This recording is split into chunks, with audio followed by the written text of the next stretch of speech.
Om Sri Sai Ram. I offer my humble pranams at the lotus feet of our beloved Bhagavan, Sri Satya Sai Baba, and my loving Sai Ram to all the Sai sisters. Ladies' Day is celebrated in order to delve into the sacred qualities of women and disseminate them.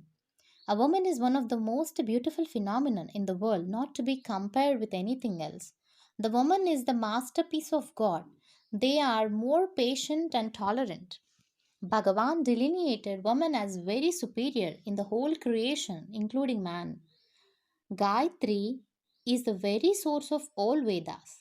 Gayatri is three, that is, embodiment of woman who has been praised by the Vedas throughout the past and present. Swami also emphasized upon many virtuous women of ancient times who paved the way for generations after generations to follow. Their purity of heart and predominant qualities of truth, sacrifice, and compassion, righteousness are the noble ideals that we can learn and apply in our life to this day. Women could reach great heights if they made use of opportunities, make them self confident and self reliant. Peace in the world dependent upon the harmony of family, for which the education and empowerment of women is necessary. Swami also gave many guidelines for the growth of woman in the sphere of her family life, social and spiritual life. Personal probity and the righteousness are the qualities that Swami expects from us to develop within ourselves. Our role of a woman becomes more prominent as a wife and mother. Swami says a married woman will have a great responsibility of rearing up families. That is a very valuable opportunity. The family of the husband, which we enter with marriage, is a good training ground and terms it as a sadhana kshetra, that is a field of spiritual practice, where we get an opportunity to examine our own conduct and discover the faults in ourselves and to learn the gentle art of sacrifice and service. Next, women as a mother have a greatest and crucial responsibility towards the younger generation during the first 5 years of life. The mother is the first of the five matas, that is, a child encounters a first biological mother, that is a Deha Mata. Swami says, out of five matas, Mata is a mother, and mother is a Deha Mata, that is a biological mother who gave birth to this body. And second is a Go Mata, the cow that gives sustaining milk. And third is a Bhumata, the land that grows crops which feed this body. And next, Deshamata, the native's country that gives protection, care, love, rights, and chances to serve and elevate oneself to one's full height. And finally, Vedamata, that is the heritage of spiritual treasure that reveals the aim and purpose of human life and take one step by step towards the goal of self realization. So Swami reiterates that this Deha Mata, that is biological mother, have a great responsibility and she should reveal to the child the glories of all the remaining four, that is Gomata, Bhumata, Deshamata and Vedamata. Many women perform their household duties with dedication and look after the needs of their husband and children.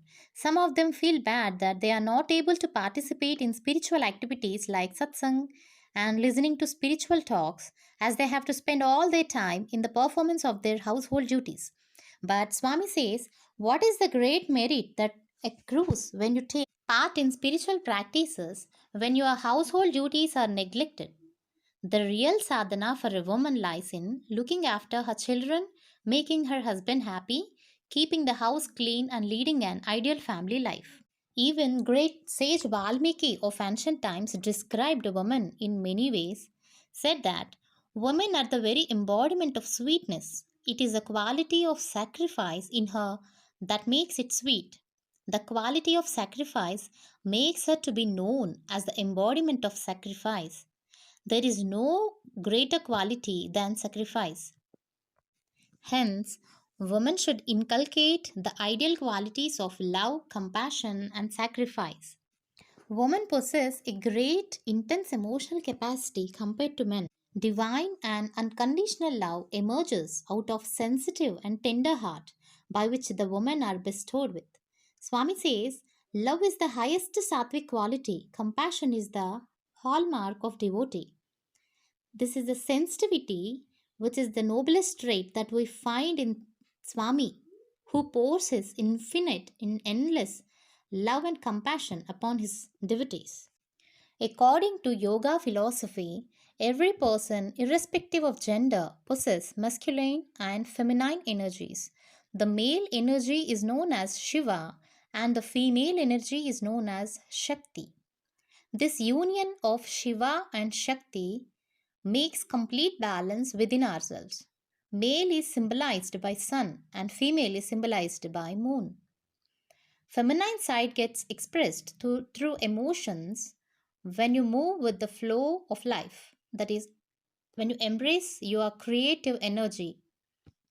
Masculine is defined by logic, awareness, purpose, direction, stillness. If woman is enraged, she becomes much more furious than man. We can see Mahakali as an example.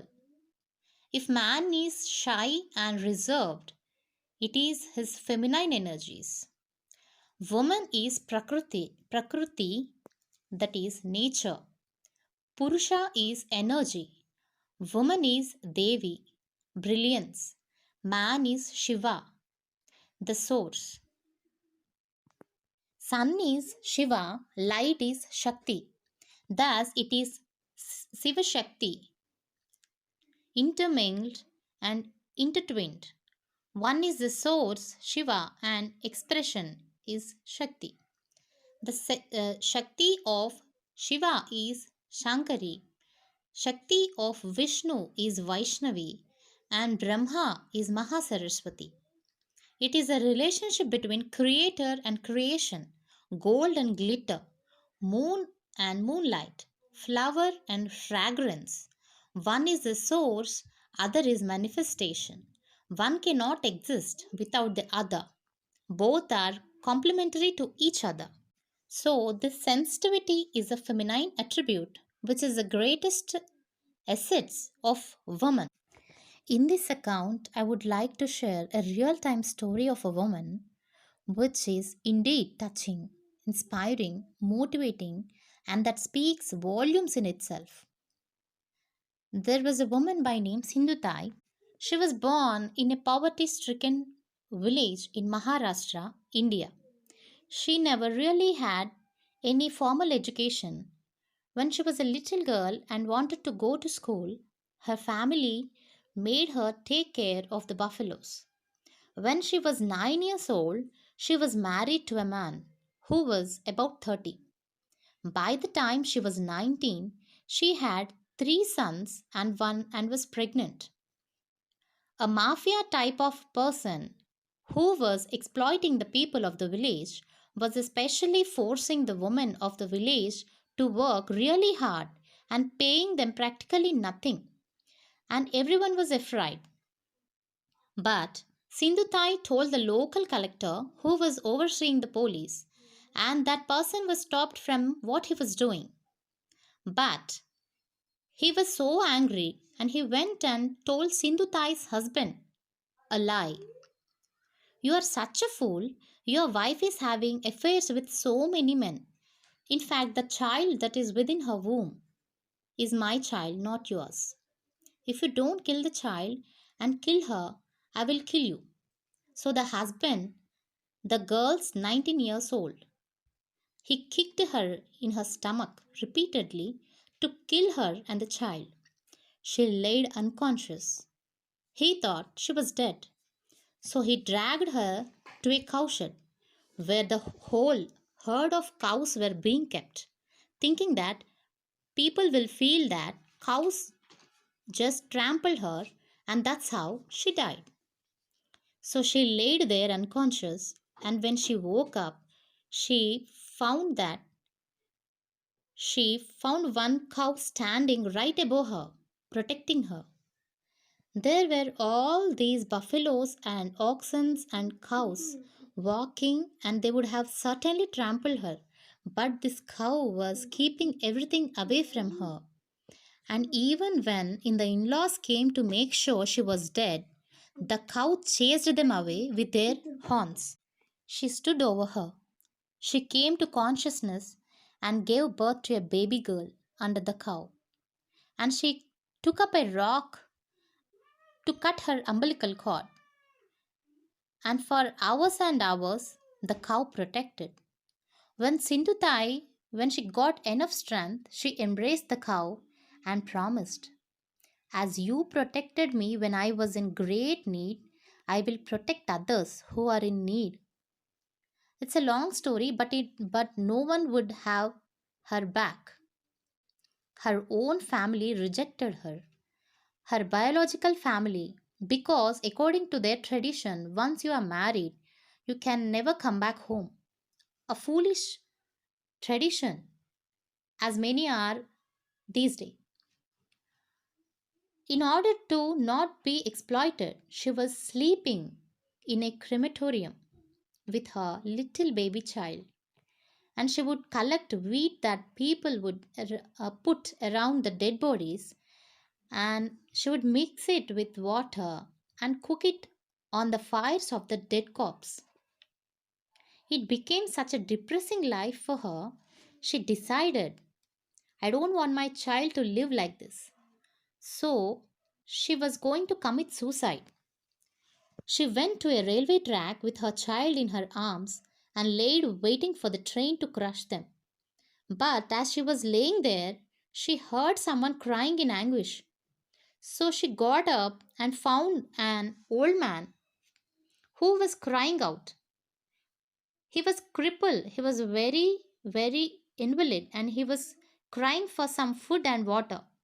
So she went and begged and got him some food and water. And she was thinking that old man was the voice of God. She called him Krishna. She said, it was telling me that I had a higher purpose in life than to commit suicide. I have something to do, something to contribute to this world. But then later, in the day, she was sitting in a field, wondering, what am I going to do? I have nothing, I have no one. How can I help anyone? She was under a tree, and she was that. There was a branch of the tree that that was hanging by a single string because it was violently cut by an axe. So, but that branch was still giving her and her child shade. So she was thinking, this is the answer. However much I have been beaten down, still I could do something for others. So she started going and finding homeless, abandoned, orphan children, and she became their mother, taking care of them.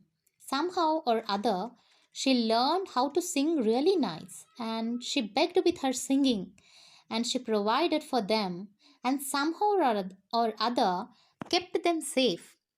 And after some time, people saw what a difference she was making to so many people that they built an orphanage for her.